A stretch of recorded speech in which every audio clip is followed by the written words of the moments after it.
नमस्कार प्यारे बच्चों, मैं डॉक्टर संजय शर्मा, प्रधानाचार्य Shri KHD inter college Mahavan Mathura, माध्यमिक शिक्षा विभाग की ऑनलाइन कक्षा 11 की संस्कृत विषय की कक्षा में आप सभी का स्वागत करता हूं। बच्चों, आज इस कक्षा में हम कक्षा 11 में निर्धारित संस्कृत विषय में रघुवंश महाकाव्य के द्वितीय सर्ग का अध्ययन करेंगे।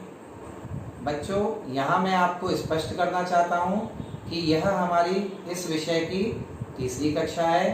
इससे पूर्व 2 कक्षाओं में हमने कुछ श्लोकों को पढ़ा था। तो जो पूर्व की हमने अध्ययन किया है वह इस प्रकार है। 6ठे श्लोक से हमने अध्ययन किया था।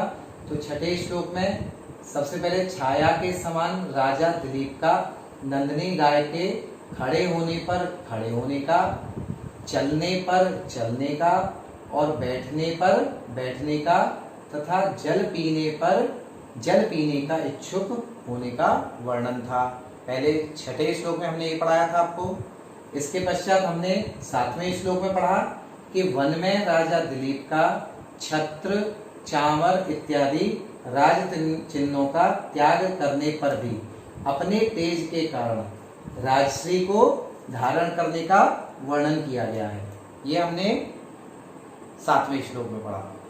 अब 8वें श्लोक में हमने क्या पढ़ा वो देख लीजिए। 8वें श्लोक में, इस श्लोक में राजा दिलीप के द्वारा धनुष धारण करके नंदिनी गाय की रक्षा के बहाने से मानो जंगली दुष्ट जीवों को शिक्षा देने का वर्णन था। माने राजा दिलीप ने धनुष धारण कर रखा था और वो धनुष धारण करके जंगली जो दुष्ट जीव थे उनको मानो वह शिक्षा दे रहा था कि अब जंगल में कोई उपद्रव नहीं करेगा। ये 8वें श्लोक में हमने पढ़ा। 9वें श्लोक में वन में वृक्षों के द्वारा उन्मत्त पक्षियों के माध्यम से राजा दिलीप की जयकार किए जाने का वर्णन था। ये हमारा 9वें श्लोक में था। 10वें श्लोक में हमने पढ़ा वन की लताओं ने पुष्प वर्षा करके राजा दिलीप के ऊपर नगर वासियों की कन्याओं के समान मानो धान के लावों की वर्षा की थी। वन की जो लताएं थी उन लताओं ने पुष्प वर्षा के द्वारा मानो राजा के ऊपर नगर की कन्याओं के समान धान के लावों की वर्षा की हो, ऐसा वर्णन उसमें 10वें श्लोक में था। 11वें श्लोक में क्या पढ़ा हमने? 11वें श्लोक में राजा दिलीप के धनुष धारण किए होने पर भी हिरणियों के निर्भय होकर घूमने का वर्णन था। माने हिरणियां निर्भय होकर घूम रही थी। भले ही राजा ने यहाँ पर धनुष धारण कर रखा था, लेकिन हिरणियां उस राजा के अंतःकरण में विद्यमान जो दया का भाव था उसको जान गई थी। इस कारण से वह निर्भय होकर राजा को देख रही थी और इससे उन्होंने अपनी आंखों के बड़े होने का फल प्राप्त कर लिया था। अब इसके आगे का अध्ययन हम प्रारंभ करते हैं। तो आइए शुरू करते हैं आगे का अध्ययन। बच्चों, अध्ययन प्रारंभ करने से पूर्व एक बार पुनः इस कक्षा के अध्ययन के उद्देश्यों के विषय में पढ़ लेते हैं। सबसे पहला उद्देश्य संस्कृत पद्य विधा का परिचय प्राप्त करना।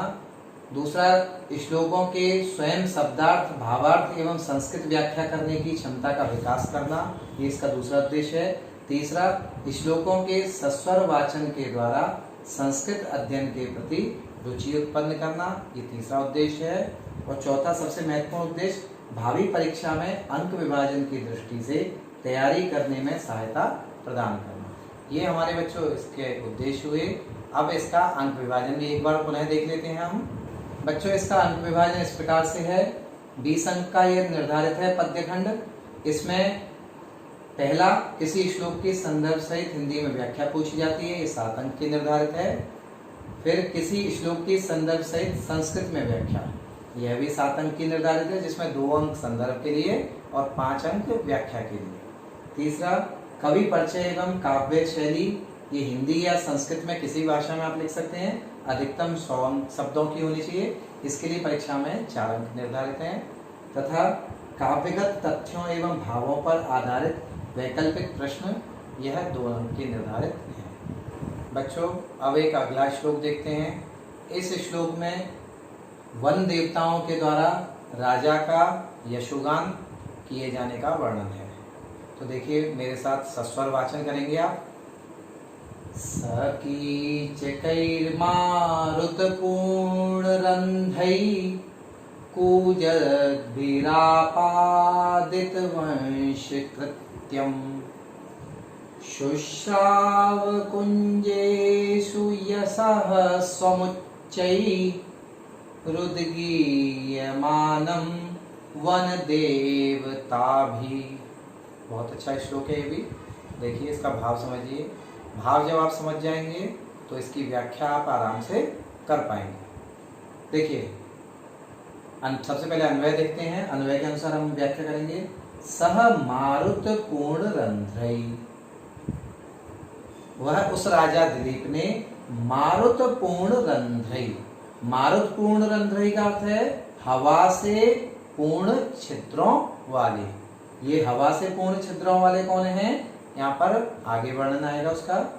कूजद भी माने आवाज करते हुए, शब्द करते हुए। कीचकई, कीचकई का अर्थ है यहाँ पर बांस। बांस की एक जाति होती है वह कीचक कहलाती है। तो वह कीचकई माने उन बांसों के द्वारा। देखिए जब जंगल में बांस होते हैं उनमें छिद्र होते हैं तो उनमें हवा जब गुजरती है उनसे तो वह आवाज करते हैं। तो यहाँ पर उनकी आवाज बांसुरी के समान लग रही है। तो आपादित वंश कृत्यम माने संपादित किया जा रहा है। वंश कृत्यम वीणा का कार्य, उन बांसों के द्वारा मानो वीणा का कार्य संपादित किया जा रहा है।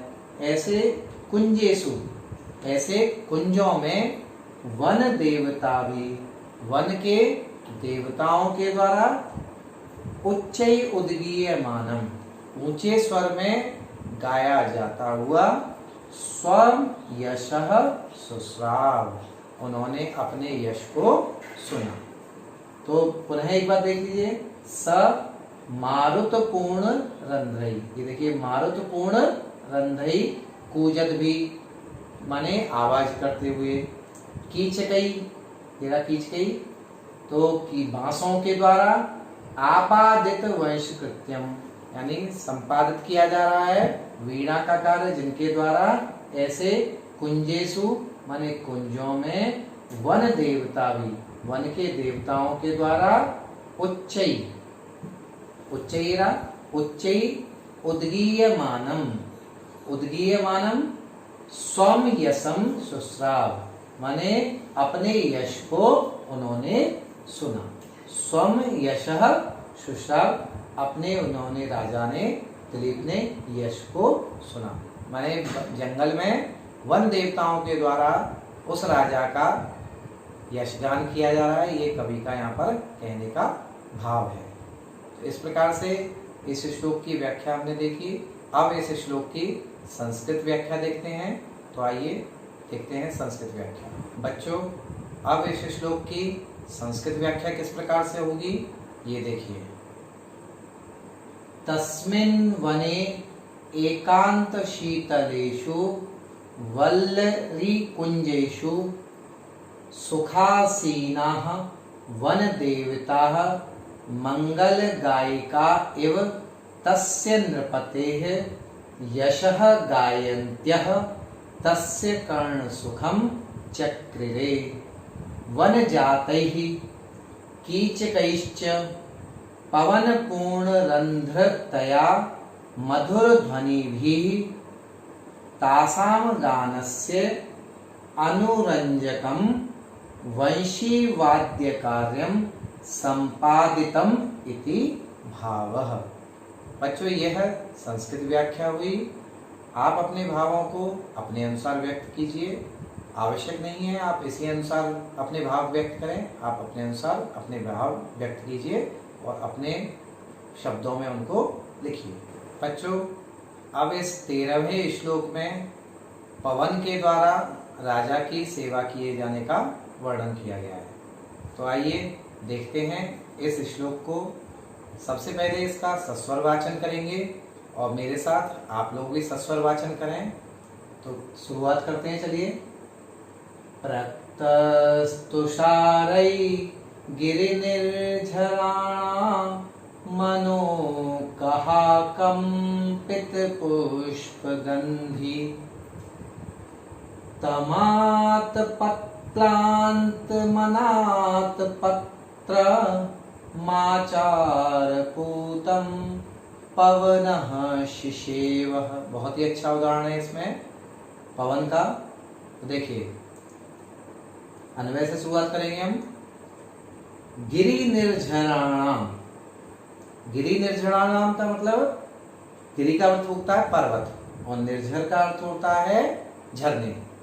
पर्वत के झरनों से, तुषारई, पर्वत के जो झरने हैं उनके तुषारई माने जल बिंदुओं से, प्रक्त माने कुछ गीले किए गए, अनोकहा, अनोकहा यहाँ पर वृक्ष के लिए है, अनोकहा आकंपित, आकंपित माने कुछ हिलाए हुए, वृक्षों के कुछ हिलाए हुए, पुष्पगंधी माने फूलों की सुगंध वाले, पवनः पवन ने यानी वायु ने, अनाथ पत्रम जंगल में राजा है, राजा के पास कोई छत्र नहीं है तो अनाथ पत्रम यानी छत्र रहित, आतप क्लांतम, आतप क्लांतम सूर्य से या गर्मी से, क्लांतम माने परेशान, आचार पूतम और राजा कैसा है, आचार पूतम माने सदाचार से पवित्र है। तो आचार पूतम तम शिशेवे, उस राजा दिलीप की पवन ने शिशेवे माने सेवा की। अब श्लोक से देख लेते हैं। गिरि निर्झराणाम, गिरि निर्झराणाम माने पर्वत की जो झरने हैं उनके द्वारा, उनके तुषारे माने जल बिंदुओं से, प्रक्त माने कुछ गीले, अनोकहा कंपित पुष्पगंधी वृक्षों के कुछ हिलाए हुए, पुष्पगंधी फूलों की गंध वाले, पवनः, पवनः अनाथ पत्रम, अनाथ पत्रम छत्र रहित, और आतप क्लांतम, आतप क्लांतम माने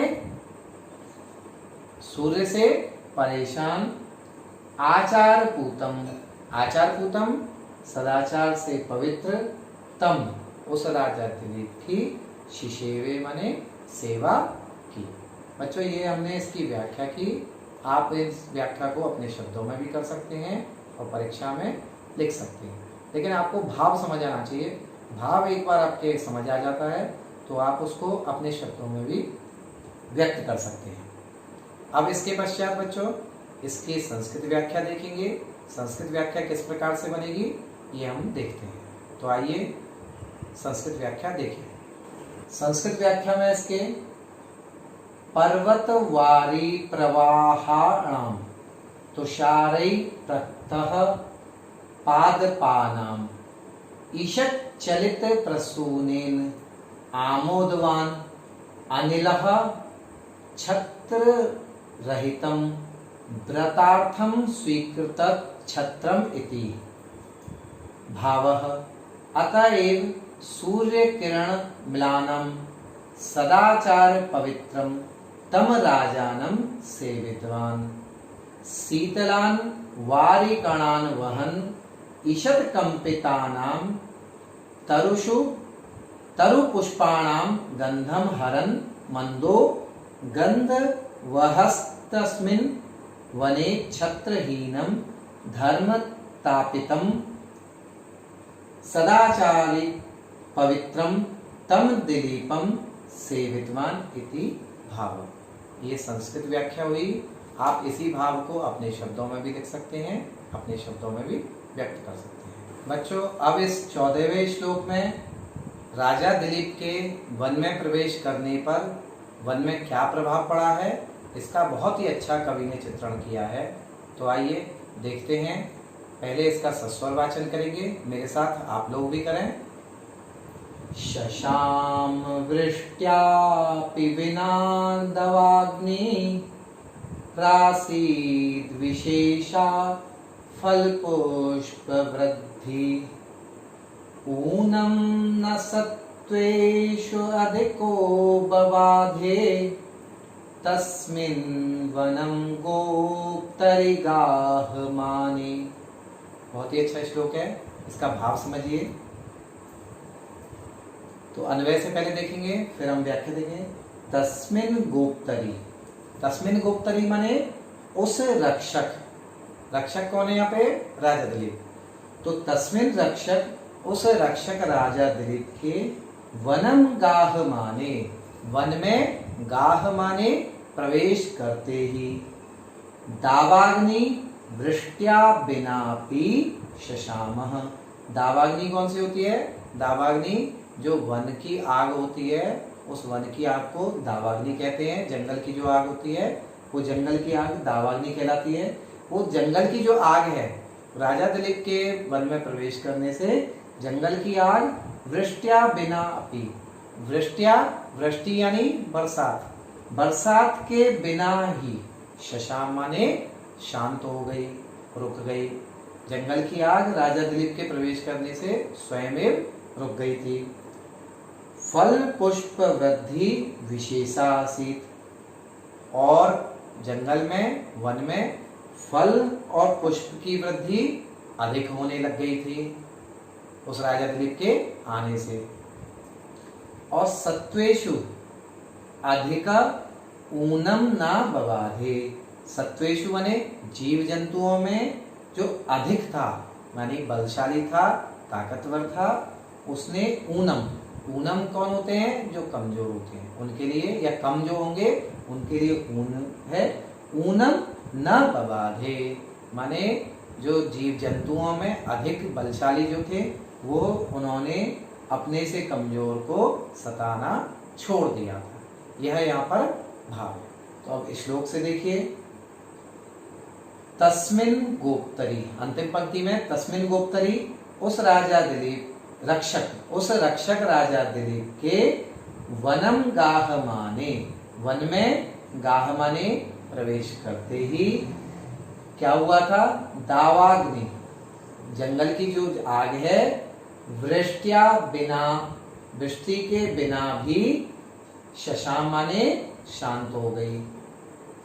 फिर आगे देखिए, फल पुष्प वृद्धि रधिका आसीत, विशेषा आसीत, फल पुष्प वृद्धि विशेषा आसीत, फल और पुष्प की वृद्धि अधिक थी। और इसके पश्चात सत्वेषु, यहाँ पर संधि है, सत्वेषु अधिको, है ना, सत्वेषु अधिका, यहाँ यण संधि है, सत्वेषु अधिको ऊनम न बबाधे, जो जंतुओं में अधिक था, बलशाली था, उसने ऊनम माने जो कमजोर है उनको न बबाधे माने परेशान करना छोड़ दिया। ये यहाँ पर भाव है। अब इस बच्चों, इस प्रकार से हमने इसकी व्याख्या की। अब इसके पश्चात इसकी संस्कृत व्याख्या किस प्रकार से होगी ये हम देखते हैं। तो देखिए, संस्कृत में जब हम व्याख्या करेंगे तो इसको इस तरह से व्यक्त कर सकते हैं, अहो महिमा तस्य राजर्षि यस्मिन् प्रविष्ट मात्र एव तस्मिन् कानने वने, कानने इत्युक्ते वने अपि, बिना वृष्ट्यापि वनाग्नि शशाम, वृक्षा महता बाहुल्येन फलानि पुष्पाणि च धारया मासु, अधिक बलशाली पशु निर्बलम न पीड़या मास इति भाव। ये इसकी संस्कृत में हमने व्याख्या की। आप इसी प्रकार से अपनी व्याख्या करके आप अपने भावों को व्यक्त कर सकते हैं।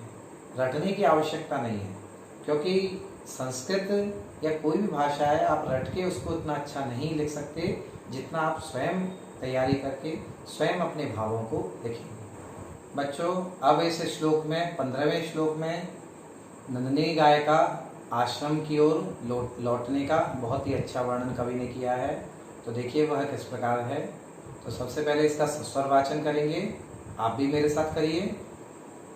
संचार पूतानि दिगंतराणि कृत्वा दिनान्ते निलयाय गन्तुं प्रचक्रमे पल्लवरागताम्रा प्रभा पतंगस्य मुनेश्च धेनुः। बहुत ही अच्छा वर्णन है। देखिए सबसे पहले अन्वय से देखेंगे हम। पल्लव राग ताम्रा, देखिए पत्ता होता है, जो पल्लव होता है उसका रंग कैसा होता है? लाल, है ना। तो पल्लव या पत्ते के रंग के समान लाल। पतंगस्य प्रभा, पतंग का अर्थ यहाँ पर है सूर्य, या सूर्य का पर्यायवाची है पतंग। तो पतंगस्य प्रभा, सूर्य की प्रभा यानी किरणें। और मुने धेनु च, और मुनि वशिष्ठ की जो धेनु है, गाय है, नंदिनी, वह।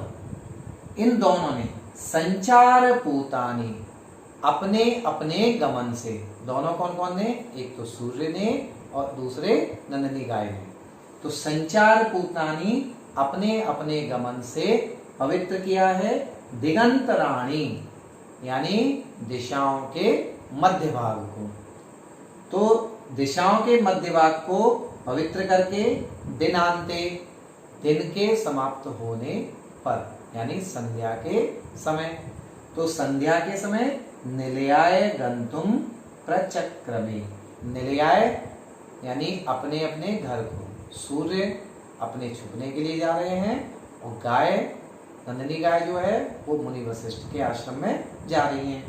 तो निलयाय गंतुम प्रचक्रमे, वह अपने अपने घर की ओर चलने लगे। तो ये यहाँ पर भाव हुआ। अब श्लोक से देखिए।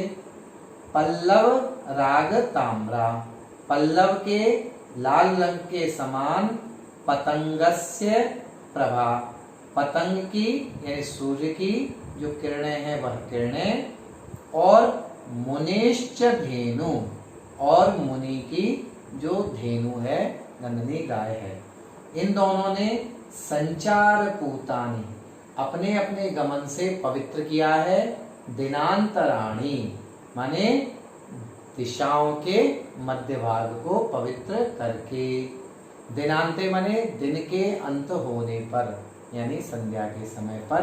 निलयाय गंतुम, और प्रचक्रमे, अपने अपने घर जाने के लिए उन्होंने प्रारंभ कर दिया। ये यहाँ पर भाव है। बच्चों इस प्रकार से हमने ये 15वां श्लोक समझा, इसका भाव समझा। आप इसी को अपनी भाषा में, अपने शब्दों में आप लिखें परीक्षाओं में, यही हमारा उद्देश्य है। अब इसके पश्चात इसकी संस्कृत व्याख्या भी देख लेते हैं। संस्कृत व्याख्या किस प्रकार से होगी वो हम देखते हैं। तो देखिए संस्कृत व्याख्या इसकी। संध्या समय नव किसलय वर्णा रुणा, सूर्य प्रभा किरणै दिगंतराणि निर्मली कुर्वाणा, अस्ताचलं चलितुं प्रवर्तते, तावत् नव पल्लव वारुणा सा नंदिनी निज गमनेन मार्गं पवित्रीकुर्वन्ति तपोवनं गंतुम प्रवर्तते इति भावः। ये संस्कृत व्याख्या हमने की। इसी प्रकार से आप अपने शब्दों में इसकी व्याख्या कीजिए। बच्चों यहाँ मैं गृह कार्य के रूप में आपको कुछ प्रश्न दे रहा हूँ। इन प्रश्नों के साथ साथ आप स्वयं घर पर गृह कार्य के रूप में ये जो श्लोक हमने आज पढ़े हैं, इन श्लोकों का पुनर्अभ्यास करेंगे, बार बार अभ्यास करेंगे, क्योंकि अभ्यास करने से ही समझ आएंगे। आप सोचें कि एक बार में ही समझ आएगा तो संभव नहीं है ना। तो इसलिए आप इनका बार बार अभ्यास करिए, बार बार इनको पढ़िए, क्योंकि पढ़ने से ही समझ आएगा। और पढ़ने के बाद आप इसके आगे के जो श्लोक हैं उन श्लोकों का भी अध्ययन करिए, और उन श्लोकों को जब अध्ययन करेंगे आप, तो आपको जब स्वयं समझ आएगा। स्वयं समझ में आने के पश्चात उसके पश्चात आप जब कक्षा में आएंगे, हम लोग आपको पढ़ाएंगे तो आपको और अच्छी तरह समझ आएगा। तो आइए, गृह कार्य किस प्रकार से है वो देखिए। उचित विकल्प चुनकर आपको यहाँ पर लिखना है। जो हमने पढ़ा है उस पढ़ाई के आधार पर यहाँ पर कुछ प्रश्न हैं, इन प्रश्नों के उत्तर आपको लिखने हैं। वन देवता भी उच्चैः उद्गीयमानं स्वं किम शुश्राव। वन देवताओं के द्वारा ऊंचे स्वर में गाया जाता हुआ अपना क्या सुना था। राजा दिलीप ने अपना क्या सुना था। तो यहाँ पर 4 विकल्प हैं, पयः, मनः, यशः, रामः। यहाँ पर 4 विकल्पों में से जो सही विकल्प हो उस सही विकल्प को आप अपने पास लिखेंगे। ये आपका गृह कार्य है। दूसरा प्रश्न देखिए, पवनः कीदृशम आतप क्लांतम आचारपूतम तम शिशेवे। पवन ने यानी वायु ने कीदृशम माने किस प्रकार से, आतप क्लांतम यानी सूर्य से परेशान, और आचार पूतम सदाचार से पवित्र, तम शिशेवे उस राजा की सेवा की। तो हस्तपादम, पत्रम, पुस्तकम, अनाथ पत्रम। यहाँ पर 4 विकल्प हैं। इन चारों में से जो उचित विकल्प हो उसको आप लिखेंगे। तस्मिन् गोप्तरी वनं गाहमाने किम वृष्ट्या बिनापि शशाम। यानी उस राजा रक्षक राजा दिलीप के वन में प्रवेश करते ही क्या चीज बिना वृष्टि के, बिना बरसात के शांत हो गई थी। तो यहाँ 4 विकल्प हैं। 4 विकल्पों में से जो सही हो वो लिखेंगे। दावाग्नि, पवनः, अग्नि, वायु। अगला प्रश्न देखिए, संचार पूतानि कानि। संचार पूतानि माने चलने से पवित्र कौन थे। पुस्तकानि, फलानि, दिगंतराणि या ग्रहाणि। इनमें से जो सही विकल्प हो उस सही विकल्प को आप लिखें। बच्चों, अध्ययन समाप्त करने से पूर्व मैं यहाँ आपको स्पष्ट करना चाहता हूँ कि हमारे यह अध्ययन कराने का उद्देश्य सार्थक तभी है जब हम इसका अभ्यास करेंगे। बार बार अभ्यास करेंगे तो ही हमें समझ आएगा, क्योंकि कहा भी गया है अनभ्यासे विषम विद्या। अभ्यास ना करने से विद्या विष के समान हो जाती है। और दूसरा एक उदाहरण देखिए, पुस्तकस्थातु या विद्या परहस्तगतम धनम कार्यकाले समुत्पन्ने न सा विद्या न तद्धनम। यानी पुस्तक में स्थित विद्या जब तक आप उसको अभ्यास करके ग्रहण नहीं करेंगे तो वो वक्त पर आपके काम नहीं आएगी। इसलिए उस विद्या को पढ़ने के लिए, उस विद्या को ग्रहण करने के लिए आपको अभ्यास करना पड़ेगा, बार बार अभ्यास करना पड़ेगा। कहा भी गया है कि करत करत अभ्यास के जड़मत होत सुजान, और रसरी आवत जावत ते सिल पर पड़त निशान। जब रसरी आने से सिल पर भी निशान पड़ सकते हैं। जैसे कुआं होता है ना, कुएं में बार बार पानी लेने के लिए रस्सी ऊपर नीचे आती जाती है, तो आती जाने से क्या होता है, उसमें निशान पड़ जाता है, गड्ढा पड़ जाता है। तो जब देखिए पत्थर में निशान पड़ सकते हैं तो हमारी बुद्धि में जो पढ़ाई है वो कैसे प्रवेश नहीं करेगी। लेकिन उसके लिए एक ही आपका गुरु मंत्र है, वह गुरु मंत्र है अभ्यास। जितना आप अभ्यास करेंगे, 1 बार पढ़िए, 2 बार पढ़िए, आप 10 बार पढ़ेंगे, निश्चित रूप से आपके समझ आएगा। आप 1 बार में नहीं समझ आ रहा, दूसरी बार में समझिए, दूसरी बार में समझ नहीं आ रहा, तीसरी बार में समझिए। इस तरह से बार बार अभ्यास करने से आप उस चीज़ को समझ सकते हैं। तो हमारा उद्देश्य तभी सफल हो पाएगा जब आप उसका बारंबार अभ्यास करेंगे। तो इसी के साथ मैं आपसे अनुमति चाहता हूँ। आज की ये कक्षा हमारी यहीं समाप्त होती है। सभी को पुनः नमस्कार।